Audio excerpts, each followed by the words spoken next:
뉴스 정면 승부. 이동형의 뉴스 정면 승부.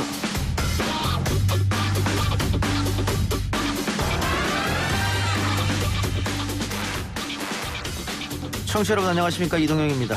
여당과 야당을 이끌고 있는 두 대표가 한자리에 앉았습니다. 현 위기 돌파를 위해 서두르자고 말했는데요. 대표님을 모신 게 해소를 해야 될 것만 인정이었는데요. 4.15 총선이 어떻게 될까 염려를 했고 대통령께서 협치를 하겠다고 말씀하셨는데 원 구성하는 과정 속에서 관행이 깨져버리는 바람에 협치 자체가 이루어지지 않는다. 우리가 빨리 정치권에서 해결해 줘야 된다고 생각하는 겁니다. 평행선을 긋는 여야가 뭔가 함께 힘을 합치는 여야보다 당연해 보이기도 합니다. 그만큼 정치권의 갈등과 반대를 위한 반대가 그간의 정치 관행이었죠. 당면까지 바꾸며 이번에는 좀 다르다는 메시지를 계속 보내고 있는 미래통합당의 이야기, 최영두 원내대변인 연결해서 들어보겠습니다. 복잡하고 머리 아픈 소식들 사이로 즐거운 소식도 들렸습니다. 아시아에선 세 번째라고 하는데요. BTS가 빌보드 앨범 차트뿐 아니라 싱글 차트 1위도 거머쥐었습니다. 문 대통령도 축하 메시지를 보냈죠. 임진모 음악평론가 연결해서 그 의미와 내용 2부 인터뷰에서 전해드리겠습니다. 최근 코로나가 재확산되면서 방역 경제 전선에서 새로운 국면에 맞닥뜨리고 있습니다. 이러한 상황을 감안하여 내년 예산안은 경제 회복에 대한 정부의 강한 의지를 담아 감내 가능한 범위 내에서 최대한 확장적 기조로 편성하였습니다. 내년도 예산안은 한마디로 코로나 극복 선도 국가 예산입니다. 내년 예산의 의미는 코로나 극복이라고 합니다. 그러나 정작 올해 추경 예산에 대한 이견은 여야 간뿐 아니라 정부와 여당 간에도 뜨겁습니다. 특히 국가부채를 둘러싼 이견은 홍남기 부총리와 이재명 경기지사의 철듭 관련 메시지로 달아오르고 있죠. 3부에서 박병률 경제전문기자 연결해서 각 관점의 배경 분석해봅니다. 수사 결과를 말씀드리겠습니다. 서울중앙지방검찰청은 금일 이재용 부회장과 미래전략실의 핵심 관련자들, 구삼성물산과 삼성바이오로직스의 대표와 임원 등 총 11명을 자본시장법상 부정거래 및 시세조종, 업무상 배임, 외부감사법 위반, 위증 등 혐의로 기소하였습니다. 검찰의 행보에 관심이 집중된 삼성 관련 수사, 낯선 심의위원회의 등장과 불기소 결정에도 관심이 집중됐던 사안이었는데 오늘 검찰이 이재용 부회장을 포함해 삼성 바이오로직스 관련자를 모두 기소했습니다. 4부 박변 김판 코너에서 두 법률가와 함께 결정의 배경과 향후 재판에 대한 전망까지 알아보겠습니다. 9월의 첫날입니다. 코로나19의 기세가 꺾이는 첫날이면 좋겠네요. 화요일 이동형의 뉴스 정면 승부 시작합니다.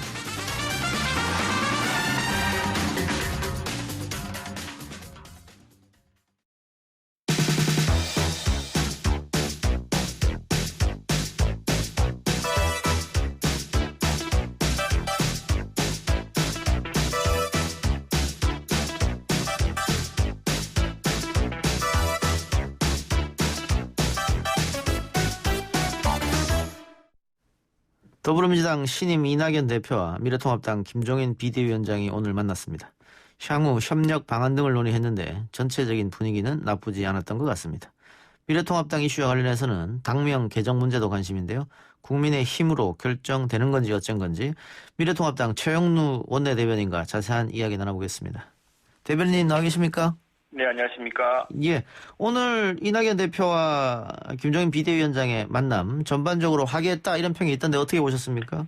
네, 그렇습니다. 두 분이 좀 인연도 있고 예. 그래서 여야 협치 실마리를 서로 풀어나가기를 원래 또 세술은 세부대에 담그는 법, 하는 법 아닙니까? 예. 그래서 새로운 전기를 마련해보자 하는 그런 분위기가 느껴졌습니다. 이 김종인 비대위원장은 정기국회를 맞아서 이낙연 대표가 새롭게 여당 대표로 선출됐기 때문에 정치 상황이 바뀔 수 있다 이렇게 기대했습니다. 예. 이낙연 대표는 아시겠지만 집권 여당으로서 책임 있게 대처하려고 도와달라 이렇게 요청했는데 그동안 우리가 걱정하는 것은 대통령과 여당 지도부가 그동안 야당을 향해 협치를 말했지만 실제로는 103석의 제1야당 입장에서 보면은 이 정부 여당의 진짜 협치가 뭔지를 한번 좀 되새겨달라고 매번 이제 당부하고 있습니다.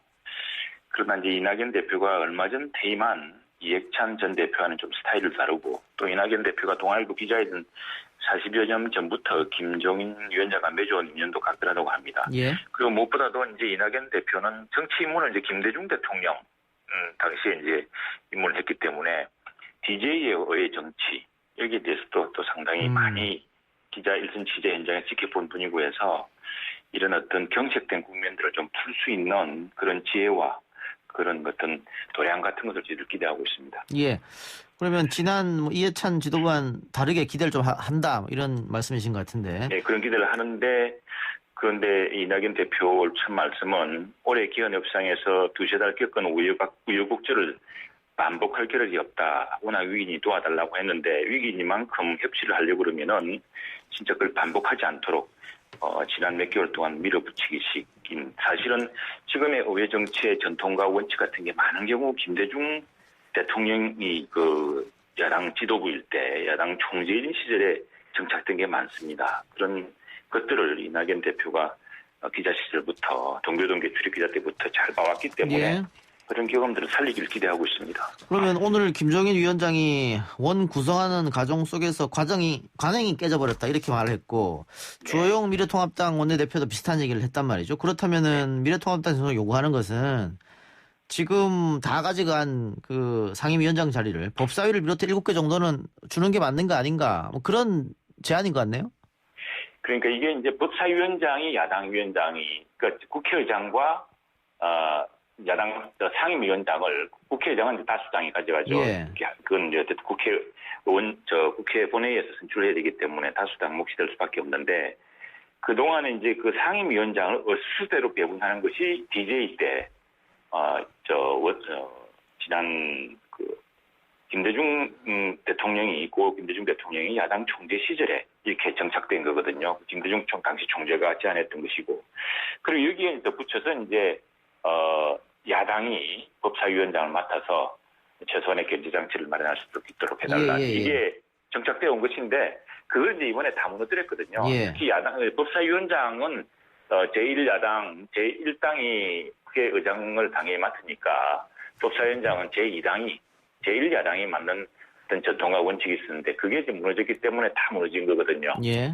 예, 그래서 그런 것들을 다시 복원할 수 있는 계기가 마련된다면은 그 여야가 희망하는 사항들이죠. 알겠습니다. 근데 뭐 김태년 원내대표는 법사위는 재논의 상황이 아니다 이미 못 봐왔고 민주당 입장에서도 법사위를 주면서 다시 논의를 하기 시작하면 민주당 지지자들의 등살에 못했을 텐데 그렇다면 법사위를 제외한 나머지 상임위원장 자리를 받는 건 그런 대안은 없나요?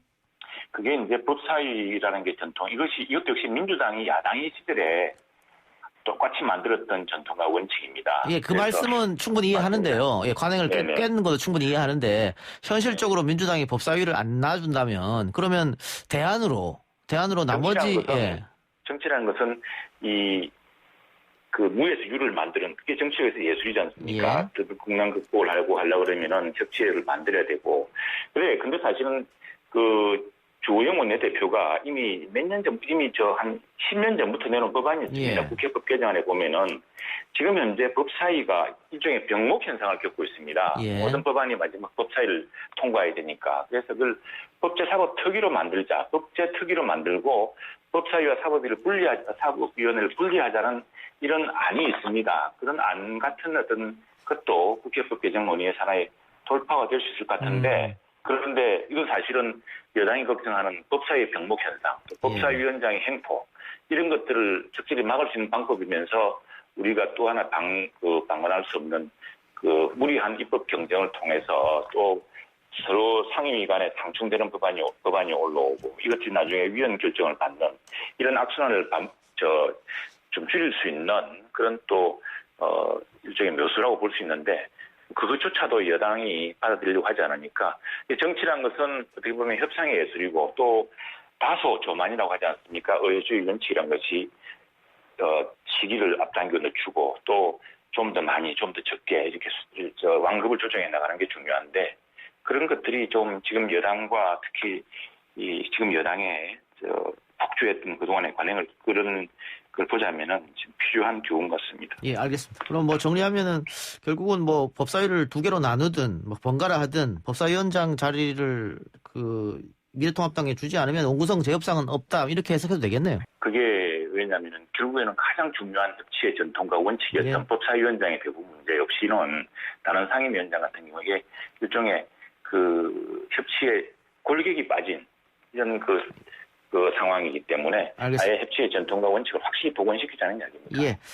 그리고 4차 추경과 긴급재난지원금 지급에 대한 것은 미래통합당도 반대하지 않는 것 같은데 특별히 그 긴급재난지원 같은 경우에는 뭐 민주당 내에서는 100% 다 줘야 된다. 아니다. 선별 지급하자. 이게 지금 논쟁거리인 것 같고 미래통합당 쪽에서는 선별 지급으로 가닥을 잡은 것 같습니다. 오늘 두 대표가 만나서 여기에 대해서는 이야기를 나눴습니까? 일부 언론은 사실상 합의를 했다 선별 지급하는데 뭐 이렇게 쓰기도 했던데요. 네, 그거는 이제 또 원내대표 간에 또 협의를 해야 될 문제이기 때문에 예. 그 대표 간에 이렇게 다 결정될 사안은 아니고요. 예. 지금 저희 당 원칙은 그렇습니다. 이 사회적 거리두기로 2.5단계가 실시되면서 자영업자, 중소상공인들이 직격탄을 맞고 있습니다. 저희 예. 지역에서도 유권자들의 말씀이 정말 코로나로 죽거나 이래 죽거나 저래 죽거나 마찬가지로 할 정도로 생계에 심각한 타격을 받고 있거든요. 그래서 이분들에게 직접 지원할 수 있는 그래서 생계를 유지할 수 있는 그게 필요하고 지금 정부와 여당 내에서는 대권 주자들끼리 서로 말이 엇갈립니다. 예. 그냥 이걸 가지고 또 전부 다 주자는 쪽하고 또 재원 부족이 있으니까 뭘 하자는 쪽. 그러니까 지금 여당의 그 대권 주자들 간에 좀 잠룡들 간에 이런 그 논란이 이걸 좀 혼란스럽게 하고 있거든요. 그리고 예.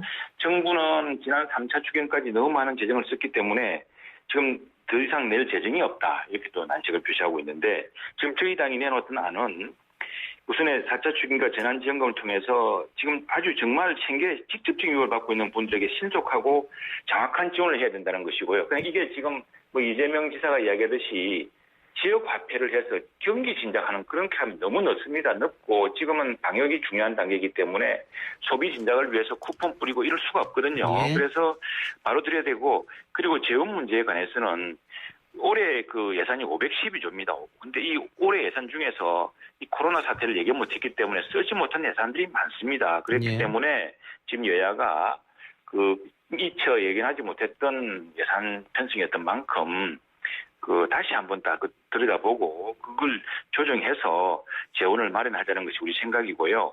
이는 사실은 정부도 지난 1, 2, 3차 추경을 하면서 이미 기편성되었던 본예산에서 일부 예산 조정을 한 적이 있습니다.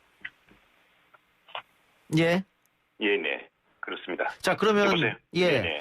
그 미래통합당 입장은 현금으로 직접 주자 바우처나 지역화폐 같은 걸로 말고 이런 입장이지 않습니까? 그게 현금이든 여러 가지 방식이겠죠. 그러나 무엇보다 직접적이고 예. 또 가장 어려움에 처한 분들에게 바로 줄 수 있는 방안을 강구해야 된다는 그 것이고요. 선별은 어떻게 하실 생각이십니까? 선별은 이제 행정력을 동원해서 방법이 있겠죠. 지금 우리가 여러 가지 복지 전달 체계라든가 이런 게 있기 때문에요. 예. 행정력을 동원해서 여기에 대해서 그 방법을 찾으면은 그 충분히 가능합니다. 그럼 아직 미래통합당에서는 뭐 하위 뭐 50%, 70% 이런 구체적인 안은 나오진 않은 상황이네요. 그건 이제 정부랑 좀 협의를 해봐야죠. 예, 또 예. 행정력의 도움이 필요한 부분이고 예. 우리 뭐 시스템 있잖아요. 지난번에는 사실은 그걸 지급할 때 건보 체계를 이용하지 않았습니까? 지난번에 예. 100%다 지급했으니까요. 그 할 때 예. 이제 할 때는 처음에는 이제 건보 체계를 예, 이용해서 이겠죠, 예. 어떻게 하다가 있지 않습니까? 지금 우리가 건보 체계라든가 또는 여러 가지 그 세수 또 그 조세 그러니까 세금을 냈던 건적이라든가 또 고용의 어떤 건적이라든가 이런 게 있기 때문에 예. 그런 것들을 정밀하게 해서 빨리 정부가 그걸 만들어야죠. 예, 지금 뭐 어쨌거나 전 국민에게 지역화폐라든가 무슨 그 지난번처럼 카드로 이렇게 넣어줘 가지고 소비를 진작시키는 방식으로 하는 거는 굉장히 위태롭다. 그리고 늦다 그게. 예, 이런 데 대해서는 정부 내에서도 그리고 여당 내에서도 일부 공감이 있는 것 같습니다. 그럼 그 의원님 말씀처럼 너무 급하다고 하는데 추석 전에는 그럼 지급돼야 되는 거 아닙니까? 맞습니다. 네, 빨리 해야죠. 예, 알겠습니다. 지금 근데 여당 내부에서 너무 근데 뭐 이재명 지사가 지금 지지율 1위지 않습니까? 예. 이분이 100% 지역화폐로 하자고 하니까 예. 예, 여당 내에서 빨리 조정을 못하고 예. 있는 것 같습니다. 네. 예. 그 당명도 좀 여쭤보죠. 국민의힘으로 결론이 난 것입니까? 그 당내에서도 비판하는 분들이 좀 계시던데. 네, 이게 당명이라는 게 참 여러 가지 또 선호가 있기 때문에 그게 또 처음에 익숙지 않은 것이고 여러 의견이 있을 수 있습니다. 그런데 오늘 2차 상임정국위원회에서 당명 변경안을 이제 상정해서 응안들을 얻기로 했습니다. 그리고 지난번에 저희들이 당명 공모를 국민 전체를 대상으로 했는데 예. 약 한 15,000개, 14,000개의 그 당명 공모가 들어왔습니다. 그중에 가장 많았던 게 이제 국민이라는 단어였습니다. 예. 이건 아무래도 대한민국 헌법 1조 2항에 있듯이 대한민국의 주권은 국민에게 있고 모든 권력은 국민으로부터 나온다. 이렇게 되어 있지 않습니까? 예. 그래서 다시 한 번 더 우리 당의 존립감과 힘도 국민으로부터 나오고 국민이 주시는 힘을 국민을 위해 쓰겠다는 뜻으로 아마 이렇게 정했다고 합니다. 그래서 새 당명은 국민으로부터 나오는 힘, 국민을 위해 행사하는 힘, 국민을 하나로 모으는 힘이라는 세 가지 의미를 있고요. 당명 교체를 통해 탈리 이념이라든가 실용 중도를 강화하겠다는 취지를 담고 있습니다. 무엇보다 모든 정책의 중심, 모든 우리 정치의 중심은 국민이다. 당 쇄신과 국민의 안정, 국가 경제를 위해서 힘쓰겠다라는 그런 의지의 표현입니다. 예, 이게 결정이 된 겁니까? 아니면은 의원총회를 한 번 더 거쳐야 되는 겁니까? 네, 의원총회는 이제 사실은 가장 중요한 당원인 의원들한테 보고를 하고 또 의원들의 의견을 듣는 절차였고요. 그 결정권은 비대위를 거쳐서 상임전국위원회와 내일 열리는 전국위원회에 있습니다. 내일? 그래서 일단 예. 오늘 상임전국위원회가 열려서 의원들이 의결을 했고요. 그러면 내일 전국위원회에서 의결되면 이렇게 확정이 되는 셈입니다. 근데 호사가들이 이게 원내대표가 안철수 대표에게 뭐 러브콜을 보내는 발언도 있었고 또 이번에 국민의힘이라는 당명을 만든 사람이 그 김수민 홍보본부장, 안철수 대표와 가까운 분이고 안철수 대표의 당 이름이 국민의당이고 이러다 보니까 결국은 두 당이 뭐 합치기 위해서 이런 이름을 만든 거 아니냐 이런 이야기를 하던데요. 근데 이제 그게 이 객관적 데이터가 있기 때문에 많이 해보니 가장 많은 사람들이 국민이라는 당명을 좋겠다. 국민의 뭐 힘도 있겠고 이렇게 나와서 했던 것이고요. 또 국민의 당과 다른 점은 저희는 이제 당이라는 명칭을 사용하지 않았습니다. 우리 정치가 그동안 좀 더 노력해서야 되는데 정당에 대한 부정적 이미지가 없습니다. 그래서 근데 이전에 보면은 그 새로운 어떤 쇄신과 혁신을 하는 여야 정당 중에서 보면 특히 야당 때 그랬죠. 정당이란 당이 안 들어간 당명들이 있었습니다. 무슨 회의란 것도 있었고요. 그래서 이제 이런 국민의 힘을 통해서 정말 새로운 정치적 지향을 마련하겠다는 것이고, 국민의당이 그 지향하는 이념이나 정책 방향이 같다면은 서로 논의하고 협력할 뜻은 충분히 있고요. 그런 계기가 또 될 수 있겠죠. 시간이 없어서 하나만 더 여쭐게요. 의료진 집단 휴진 문제는 어떻게 보시는지요?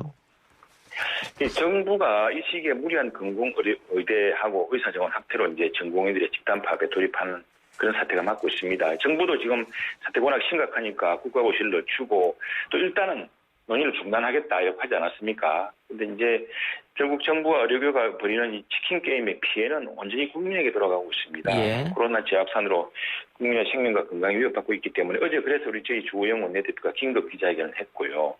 이 문제를 좀 많이 따져봐야 되겠습니다만 이게 지금 의료계의 주장이라든가 많은 분의 주장들은 단순히 의사수를 늘린다고 해결될 문제가 아니고 특히 또 최근에 논란이 된 것은 그러면 이 공공의대에서 이게 의대 지원생을 추천하는 걸 시민단체가 추천하도록 한다는 또 엉뚱한 발상까지 가세해서 도대체 이 저희가 뭐냐에 대한 또 국민들의 의심도 커지고 있습니다.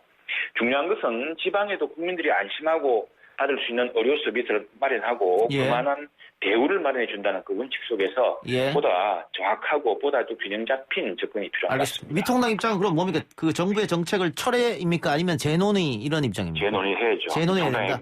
미래통합당입니다. 통합당이라고 불러주십시오. 국민의힘이 곧 되겠습니다만 내일까지 지켜보시죠. 의원님 오늘 되게 고맙습니다. 네, 감사합니다. 지금까지 미래통합당 최영두 원내대변인이었고요. 내일 저희 방송에서 이재명 경기도지사와 인터뷰가 예정돼 있으니까 그때 오늘 나눴던 재난지원금 이슈 문제 관련한 거 자세하게 좀 알아보도록 하겠습니다.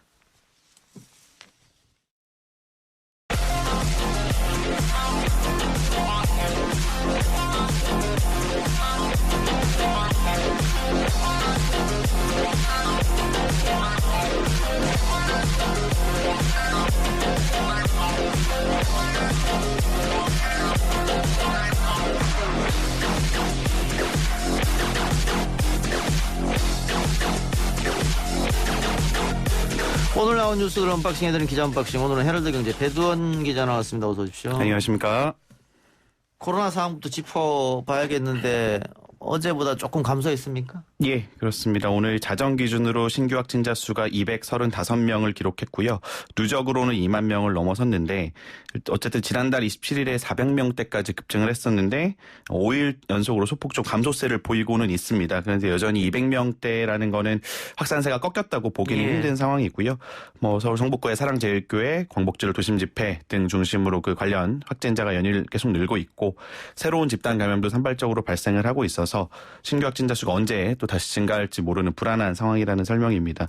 근데 뭐 어쨌든 400명대로 갔다가 지금 다시 300명, 200명대로 왔으니까 조금 유지하면서 이 준 3단계 거리두기 때문에 2.5단계라고 수도권에서 자영업자들 그렇죠. 너무 힘들어하니까 이번 주 좀 두 자릿수로 떨어졌으면 하는 그런 바람이네요. 저도 그렇게 바라고 있습니다. 그런데 이런 와중에 민경훈 전 의원이 자가격리 중 무단 이탈을 했다고요? 예, 민경욱 전 미래통합당 의원이죠. 그 인천시 연수구가 감염병 예방 및 관리에 관한 법률 위반 혐의로 민 전 의원을 경찰이 고발했다고 오늘 밝혔는데요.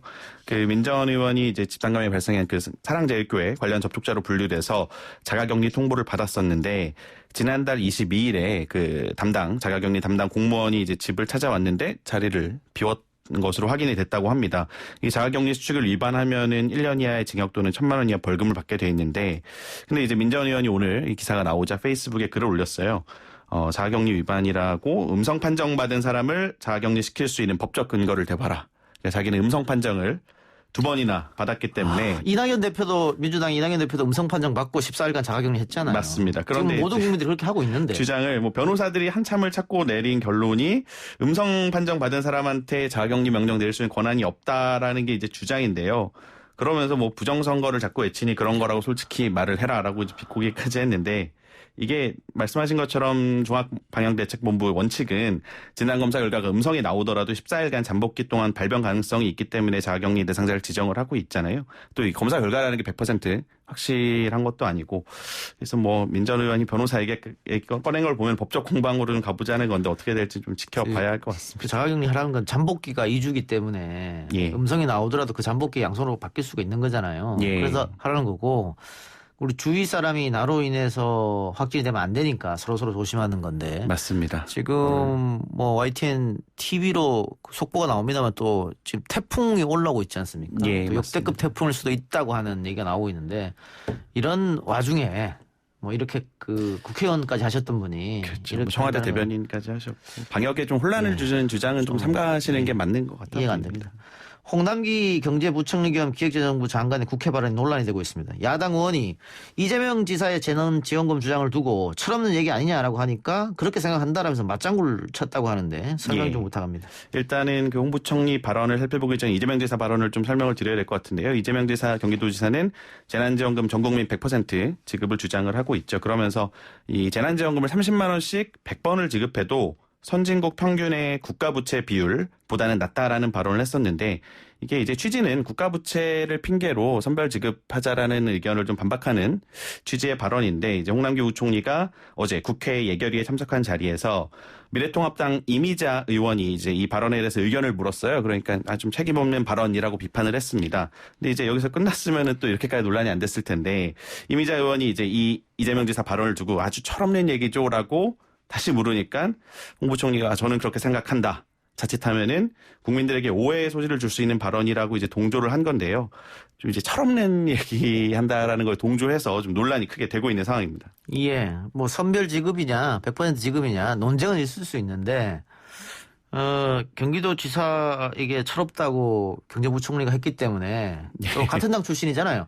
민주당 내에서도 이건 문제가 있다 이런 발언은 이런 얘기가 나왔다고요? 예, 맞습니다. 일단 이재명 지사 본인이 이 발언이 알려지면서 곧바로 페이스북에 글을 올려서 되받았습니다. 국정 동반자인 경기도지사 언론 인터뷰를 확인도 안 하고 철이 없다라는 통합당 주장에 동조하며 비난한 게 당황스럽다라고 적었고요. 진성준 민주당 의원 같은 경우도 논거를 들어서 입장을 밝힐 일이지 분별 없는 비난에 동조할 일이겠느냐. 언행에 신중하게 바란다라고 경고를 좀 날렸습니다. 예. 오늘 홍 부총리가 국회 전체회의에 출석해서 해명을 했어요. 뭐라고 그랬습니까? 이게 뭐 제가 어떻게 도지사에 대해서 철이 있다 없다 하겠냐.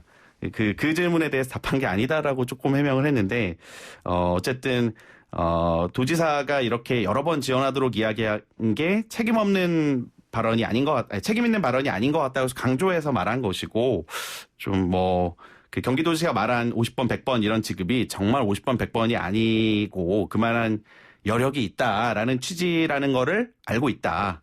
뭐 이렇게 이제 해명을 했습니다. 뭐 그러면서도 선별 지급해야 된다라는 주장은 오늘도 계속됐고요. 예. 경제부총리는 선별 지급해야 된다고 하고 있고 이재명 지사는 100% 지급해야 된다고 하고 있고 이 와중에 신임 민주당 당대표 이낙연 대표는 역시 선별 지급 이야기를 하고 있지 않습니까? 예. 미래통합당도 선별 지급 얘기하고 있으니까 예. 그럼 여야가 합의가 된 게 아니냐 이런 분석도 있던데요. 맞습니다. 오늘 그 이낙연 대표가 취임 후 첫 김종인 미래통합당 비대위원장하고 회동을 했어요. 여기에서도 4차 추경 이야기를 하면서 관련 재난지원금 얘기도 나왔습니다. 구체적인 발언을 좀 보면은 김종인 위원장이 이게 선별적으로 지원해야 된다는 게 통합당과 자기 입장이다. 이낙연 대표도 선별 지원하겠다는 생각을 하고 있기 때문에 이 부분부터 풀어나가면은 여야 관계가 좀 개선되지 않을까 싶다라고 말했고 이낙연 대표도 4차 추경 편성이 불가피하다고 본다. 곧 결론이 날 텐데 어쨌든 편성하는 쪽으로 결론이 나리라 본다. 이렇게 뭐 정확하게 선별 지급하자라고 뭐 한 건 아니지만 이렇게 좀 화답하는 식으로 말을 했고 오늘 그 이낙연 대표가 라디오 방송에 나와서도 그 선별 지급 입장을 재확인을 했고요. 그러면서 이제 가능성을 두고 논의하는 단계다라고 설명을 하긴 했는데 전 국민 지급 가능성 이재명 지사 주장이죠. 이거의 가능성을 묻자 기류는 그렇게 안 보인다라고 또 이제 분명히 좀 선을 긋기도 했어요. 자, 예. 같은 당에서 대권 주자 2명이 서로 다른 이야기를 하고 있는데 맞습니다. 오늘자 여론조사는 오차 범위로 접전입니다. 두 사람이. 예, 맞습니다. 개요사 다 설명해야 되니까 뭐 자세한 건 말하지 마시고요.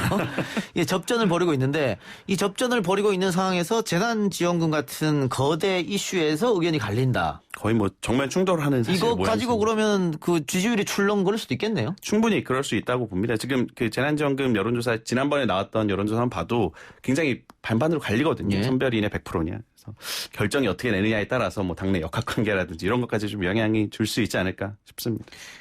이번 여론조사에서 또 김종인 위원장이 처음 포함됐다고 하는데 예. 뭐 숫자는 그렇게 높진 않습니다만 예. 어쨌든 김종인 위원장이 처음 포함됐다. 뭐 미래통합당이나 김종인 위원장 본인으로서는 고무적인 일이 될 수 있을 텐데 정청래 의원이 여기에 대해서 조롱 섞인 응원을 했다. 어떤 말이에요? 예, 정청래 민주당 의원이 그 오늘 여론조사 결과에 대해서 좀 바로 코멘트를 했는데 사심으로 가득 차서 셀프 대선 놀이하더니 꿈에 그리던 대선 주자 반열에 올랐다라고 페이스북 글을 올렸습니다. 그러면서 무려 이 숫자를 말하면 또 전체 개요를 얘기해야 안 되나요? 됩니다. 예. 무려 이렇게 한 자릿수 굉장히 작은 숫자가 나왔는데 무려 이렇게 나왔다. 첫 술에 배부를 리가 없고 시작이 반이다라고 했는데 이제 사실 이제 조롱으로 좀 보여지는 상황이고요. 이게 정청래 의원하고 김 위원장 사이에 사실 좀 악연이 있죠. 2016년 민주당 공천 때 배제가 됐었던 김종인 위원장에 의해서 그 이후에 이제 정청래 의원이 김종인 위원장 지금 저격수를 좀 자처를 하고 있는데 그 아까 일부에서도 나왔지만 미래통합당이 새 당명으로 국민의힘 요거를 추진하고 있는데 요것도 이제 정청래 의원이 선봉에 서서 비판을 하고 있죠. 자신이 17년 전에 만든 시민단체 이름이 또 하필 국민의힘이다. 이게 이름이 똑같기 때문에 이름 훔치기 아니냐라고 주장을 하고 있습니다. 하나만 더 살펴볼까요? 검찰이 결국 이재용 삼성 부회장을 기소했는데 뭐 여기 부에 대해서는 4부에 또 길게 준비돼 있으니까 짧게 내용만 설명해 주시죠. 기본적인 내용만 설명을 해드리겠습니다. 예. 오늘 서울중앙지검 경제범죄형사부가 이재용 부회장을 재판에 넘겼고요. 그 대검찰청 수사심의위원회가 이 부회장에 대한 수사를 중단하고 재판에 넘기지 말라고 권고한 게 지난 6월 26일인데 2달이 넘는 장고 끝에 이 권고를 뒤집은 겁니다. 그러면서 1년 9개월에 걸친 수사의 결론을 낸 건데요. 결론적으로 말하면 이 부회장이 삼성 경영권 불법 승계 혐의의 최종 책임자이자 수혜자라는 게 검찰의 판단입니다. 그러면서 이제 수사심의위의 불기소 권고를 따르지 않은 것, 그러니까 뒤집은 것에 대해서는 사안이 중대하고 객관적 증거가 명백한 데다 국민적 의혹이 제기된 사건으로서 사법적 판단을 받을 필요가 있다고 판단했다라고 설명을 했습니다. 검찰이 제기한 이 부회장의 혐의를 보면은 뭐 자본시장법상 부정거래 행위, 시세 조종, 업무상 배임 등이고요.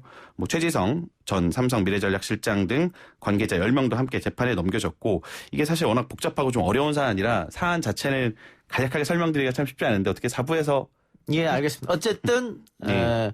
수사심의위에서는 기소하지 말라 그랬는데 기소를 했다. 예, 맞습니다. 알겠습니다. 오늘 기자 언박싱은 여기까지 듣고요. 이재용 문제는 4부에서 다시 자세하게 전해드리겠습니다. 지금까지 헤럴드경제 배도현 기자였습니다. 고맙습니다.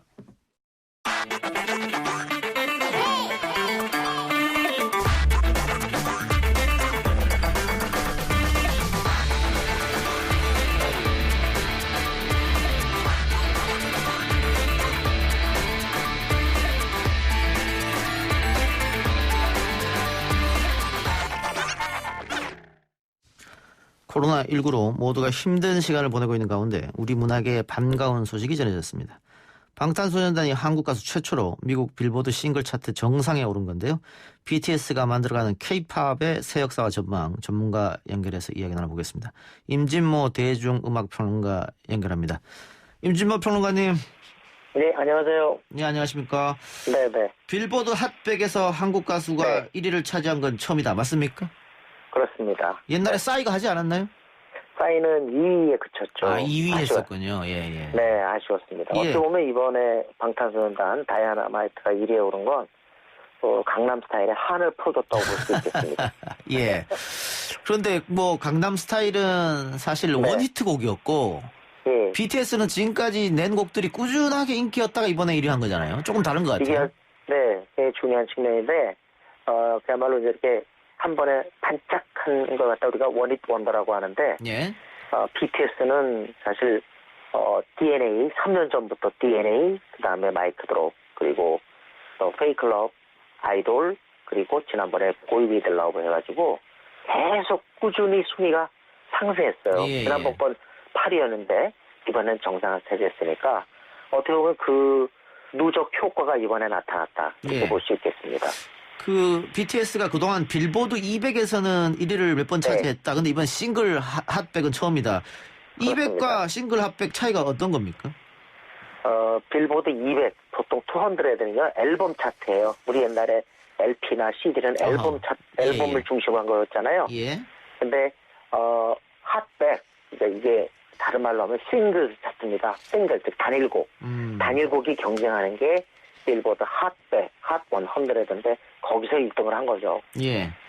그 이번에 1등한 곡이 영어로 쓰여져 있다고 해요. 네, 다이너마이트. 예, 그동안 노래를 우리 한글로 또 한국말로 불렀었지 않습니까? 그렇습니다. 이번에 영어로 바꿔서 부른 게 1위 한 원동력이었다, 원인이었다 이렇게 해석해도 되나요?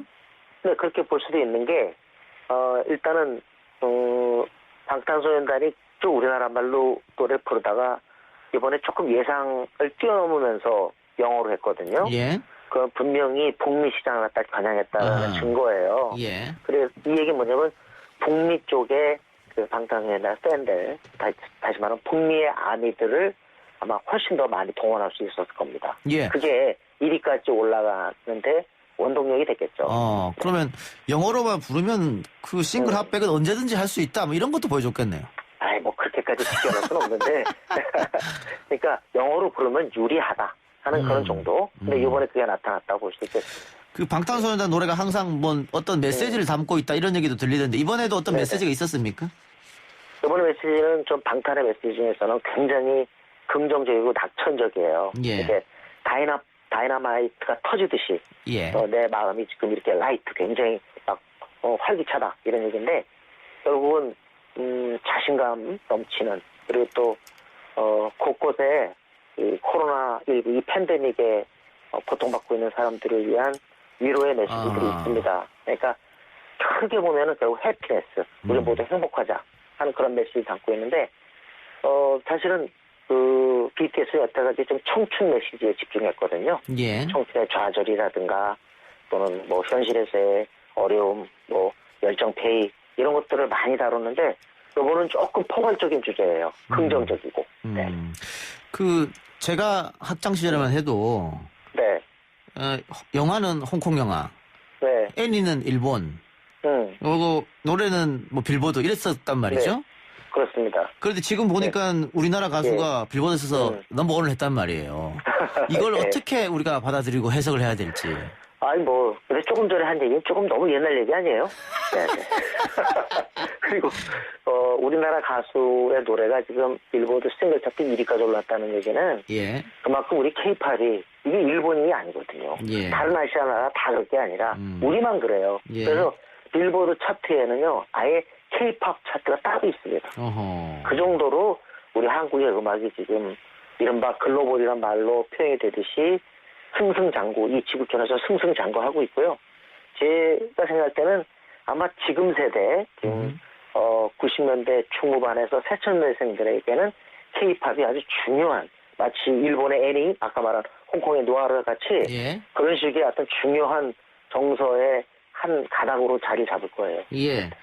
방탄소년단 mem버들이 이 성과에 대해서 아미 덕이다 이렇게 얘기를 했습니다. 네네. 당연하죠. 이 다른 어떤 아이돌 그룹과의 팬덤이 좀 다릅니까? 이 아미는? 아마 제 생각에는 전 세계에 가장 넓게 그 고루 퍼져 있는 게 아미고요. 북미에도 굉장히 많아요. 그런데 하여튼 기본적으로 방탄소년단은 처음부터 이 아미와의 소통이 굉장히 잘 됐어요. 예. 그래서 이 팬들이 BTS 이름만 들어도 기절하는 이유가 바로 여기 있습니다. 그러니까 굉장히 그 팬들 관리를 잘했고 어떻게 보면 그 팬덤 덕분에 이번에 빌보드 싱글 차트 1위에도 오를 수 있었던 거예요. 지금까지 계속된 곡들이 상승을 탄 이유가 예. 아미도 늘어나고 있다. 예. 그런 얘기야. 아미도. 예. 근데 아미가 왜 늘어나냐. 진짜 공연장에 가서 보면 아시겠지만 상상을 초월하는 퍼포먼스를 보여줘요. 그러니까 그 이름만 들었던 팬들이 친구들 따라서 공연장 갔다가 아주 꼼짝없이 아미가 되는 거거든요. 예. 그래서 외국 팬들이 방탄소년단 노래를 듣고 한국에 와서 5.18 민주화 묘지도 가보고 그런다고 하니까 깜짝 놀랐어요, 지금. 도대체 어느 정도이길래. 우리도 뭐 일본에 애니 흔적을 촬영한 적도 있고 예. 저도 뭐 영국이나 이런 데 미국 가면은 막 그 영화 촬영하는데 이렇게 따라가잖아요. 예. 정말 이 케이팝이 또 한류라는 게 지금 어느 정도 그 타국에 영향을 미치고 있는가에 대한 뭐 증거죠. 예. 네네. 그러면 평론가님, 지금 어쨌든 방탄소년단이 뭐 남미, 북미, 아시아 뭐 할 것 없이 인기인데 네네. 최전성기라고 볼 수 있을 텐데 네. 이 조금 있으면 군대를 가야 된다는 말이죠. 그럴 나이잖아요. 그런 나이고 지금 그 얘기는 이것도 굉장히 또 복잡해서 예. 네, 이건 또 좀 시간이 많이 저기 될 텐데 어떤 형태든 제 생각에 지금 물이 한참 올라 있을 때고 예. 방탄소년단이 세계 각국의 음악계 그리고 또 우리의 위상 사실 국가적 위상에도 영향을 미치고 있지 않습니까? 예. 그런 거 고려할 때는 분명히 이 병역 문제가 해결이 돼야 되는데 이게 사실 형평 문제가 또 그렇죠. 또 거치면 안 있죠. 되잖아요. 예. 그렇기 때문에 이건 논의가 충분히 이루어져야 될 텐데 그런 사이 나이는 먹고 계속 연기가 되고 예. 아무튼 저는 이 부분이 희망적으로 좀 긍정적으로 빨리 해결이 됐으면 좋겠다는 생각을 합니다. 예, 알겠습니다. 자, BTS라는 것 자체가 하나의 문화가 됐다 이런 얘기도 하는데 앞으로 BTS의 미래 어떻게 전망하십니까? 제 생각에 그렇잖아요. 지금 싸이는 강남스타일이 우연찮게 터지면서 올랐잖아요. 예. 근데 BTS는 지금 3년 동안 꾸준하게 북미 시장을 공략했어요. 예. 제 생각에는 음악만 좀 받쳐준다면 음악 예술성이 좀 받쳐준다면 저는 BTS는 단발로 끝나는 게 아니라 오래 갈 것이다. 그래서 요 순간 2021, 2022년만 잘해도 어쩌면 음악 레전드로서 자리 잡을 수도 있을 것이다 라고 생각을 합니다. 많은 사람들이 잘 몰라요. 아직 빌보드 싱글 차트 1위에 오른 게 어떤 건지. 쉽게 말하면 저는 기생충이 아카데미의 주요 부분을 수상했지 않습니까? 그거에 준하는 어떻게 보면 그거를 잇는 우리 한국의 진짜 어마어마한 문화적 쾌거라는 사실 그걸 인정해 주셔야 됩니다. 그 과거에 백범 선생이 자기가 꿈꾸는 나라는 문화 강국이다 이런 얘기를 했는데 지금 방금 얘기하신 대로 기생충의 선전 또 BTS가 1위 한 거 이거 문화 강국이라고 얘기해도 되겠네요 이제는. 그럼요. 그 지금 하신 말씀이 또 특히 이 방탄소년의 RM이 한 시상식에서 한 얘기예요. 그렇습니까? 네, 김구 선생의 문화론에 대해서 그대로 얘기를 했어요. 네. 그러면은 그 BTS 하나만 계속 성공한다면 K-팝이 성공이라고 할 수 없으니까 BTS 이후로 후발주자들이 좀 나와야 되는 거 아니에요? 아니면 지금 동시에 활동하고 있는 친구들이라나? 네, 그렇습니다. 지금 블랙핑크도 선전하고 있고요. NCT 드림 그리고 또 어쨌든 SM도 지난번에 슈퍼엠이 또 빌보드 앨범 차트 1위에 올랐는데 SM도 분명히 어떤 준비를 하고 있을 거예요. 그러나 제 생각에 당분간은 BTS입니다. 당분간은 BTS가 선전하면서 튼튼하게 지켜줘야 돼요. 2년 이상을. 그러면 제 생각에 K-팝도 지금보다 더 훨씬 잘 굴러갈 거라고 생각을 합니다. 가장 중요한 건 여러 팀도 중요하지만 BTS가 우선은 잘해야 돼요.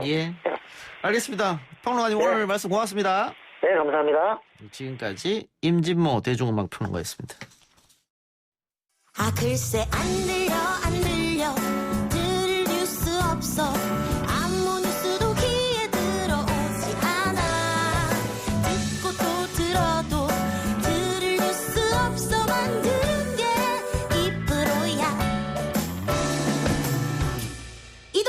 김종배 뉴스 정면 승부. YTN 라디오 이동의 뉴스 정면승부 3부 시작합니다. 정치권에서 2차 긴급재난지원금 논의가 시작된 가운데 재난지원금 지급 자체의 실효성을 지적하는 언론 보도가 쏟아지고 있습니다. 한국은행 보고서를 근거로 정부가 긴급재난지원금으로 1조 원을 지급해도 GDP는 2천억 원 늘어나는데 그친다, 이런 얘기입니다. 이 분석을 어떻게 봐야 할지, 그리고 오늘 기재부가 내년도 예산을 발표했는데요. 이 내용도 함께 살펴보겠습니다. 경향신문 박병률 경제전문기자 연결합니다. 기자님. 네, 안녕하세요. 자, 우선 1차 재난지원금 효과에 대해서 박병률 기자는 어떻게 분석하고 있습니까? 네, 저는 급한 상황에서 나름대로 효과를 봤다, 저는 이렇게 좀 평가를 하고 싶습니다. 예. 이 긴급 재난지원금이라는 게요, 우리가 반출을 해보면 코로나가 갑자기 발생을 하고 우리가 겪어보지도 못한 그런 팬데믹이 왔을 때 소비 심리가 급격하게 식는 것을 막기 위해서 우리가 긴급하게 뿌린 돈입니다. 예. 어제 그 통계청이 발표한 그 자료를 보면요, 이 산업활동 동향에 보면 7월에 소매 판매 증가율이 마이너스 6.0%를 기록을 했습니다. 예. 이건 이제 지난 2월이 마이너스 6.0%로 같은 건데요. 예. 하지만 보면 4월은 5.3% 우리가 소매 판매율이 증가를 했었고, 예. 5월은 4.6% 증가를 했었습니다. 예. 만약에 이 재난 지원금이 없었다면 3, 4, 5월 상당히 소매 판매가 줄어들었을 것이고요. 민간 경기가 나빴을 겁니다. 이 당시의 재난지원금의 상당액이 영세 자영업자 그리고 소상공인들에게 돌아갔다는 것을 감안을 하면 일단 그런 쪽에서는 어느 정도 효과를 봤다, 이렇게 평가를 해야 될 것 같습니다. 예. 소매 판매가 1, 2월에 나빴다가 재난지원금이 지급된 3, 4, 5월엔 좋아졌다가 지금 7월엔 다시 나빠졌다, 이런 말씀이고, 말씀하신 대로 소상공인들은 효과를 봤다고 분명히 얘기하고 있고 카드 결제 건수도 급증했다. 그런데 최근 언론 보도를 보면 한국경제, 동아일보, 조선일보, 보수 언론사 또 경제지에서 현금 1조를 풀어봤자 GDP 2천억 원밖에 효과를 못 본다, 이렇게 비난하고 나섰던데 이건 어떻게 해석해야 됩니까? 네, 이런 비유를 좀 들 수 있을 것 같습니다. 지금 불이 났는데요. 예. 급하게 불을 꺼야 되는데 예. 막 번지고 있으니까 불을 끄기 위해서 막 물을 퍼부었습니다. 예. 그래서 이제 불을 껐더니 뒤에 와서 이 물을 제대로 잘 조준을 해서 체계를 갖춰서 뿌렸으면 훨씬 적은 물을 쓰고도 불을 끌 수 있지 않았느냐라고 얘기하는 것과 같은 얘기입니다. 당연히 재난지원금을 전방위적으로 급하게 풀었기 때문에 상대적으로 그 효과가, 승수 효과가 낮을 가능성은 있습니다. 하지만 모든 건 또 타이밍인데요. 만약에 그때 우리가 제대로 물을 뿌리기 위해서 여러 가지 선별 작업도 거쳐야 되고 해서 시간을 지체했더라면 과연 추락하는 경기를 막을 수 있었겠느냐, 이런 점도 동시에 같이 짚어야 제대로 된 평가가 됩니다. 그런데 최근에 나온 일부 기사들을 보면 이제 그런 부분들은 이제 무시를 하고 실제로 뿌린 돈에 비해서 효과가 없었다, 이런 부분만 이제 강조를 하고 있습니다. 그래서는 이 정책이 우리가 왜 만들었는지, 예. 그리고 무슨 목적으로 우리가 시도를 했는지, 이러한 초창기에 그러한 우리 의도를 완전히 무시하는 예. 그런 기사라고밖에 볼 수가 없습니다. 예. 지금의 상황이 한 번도 우리가 맞아보지 못한 긴급한 상황이고 특수한 상황이라는 그것을 고려하지 않았다, 그런 분석이었다, 이렇게 보고 계신 것 같고요. 또 하나는 이렇게 전 국민에게 재난지원금을 주는 것보다 법인세, 소득세, 소비세를 깎아주는 게 GDP 증가에 효과적이다, 이런 이야기도 했어요. 네, 이제 이 말은 결국 이제 낙수 효과 주장과 이제 똑같은 겁니다. 예. 세금을 깎아주자는 얘기는 이제 바꿔 말하면 결국 이제 그 부분들이 고소득층들에게 더 유리하다, 이제 이런 얘기인데요. 예.